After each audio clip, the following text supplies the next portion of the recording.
Give the call to the honourable member for Clark. Speaker, my question is to the Prime Minister.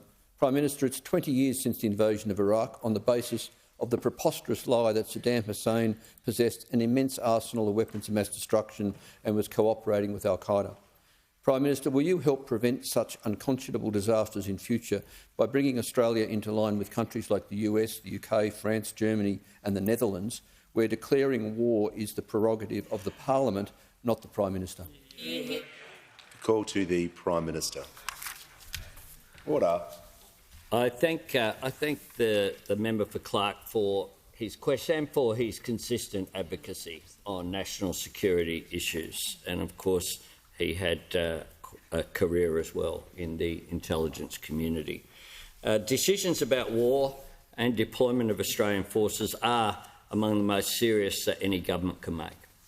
And I've made clear my own view that parliamentarians should be given the chance to express their views following a cabinet decision to go to war. We have referred the issue to an inquiry now being conducted by the Joint Standing Committee on Foreign Affairs, Defence and Trade. And as the member for Clark says, there are different forms of determination around different parliaments around the world. There were 2 days of parliamentary debate that Bob Hawke allowed after his cabinet decided to join the first Gulf War.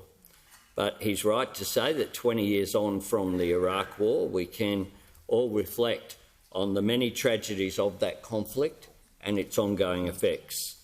Our thoughts are with the people of Iraq as well as the Iraqi community here in Australia, some of whom fled that conflict. Our thoughts are also with the men and women of the Australian Defence Force. They obey appropriately the instructions of the government of the day.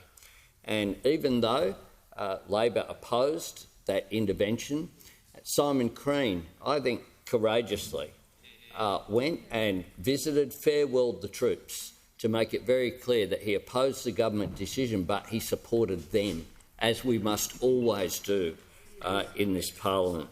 I want to conclude by saying that I acknowledge the brave contribution and sacrifices that were made by the ADF and civilian personnel who conducted or supported operations in Iraq.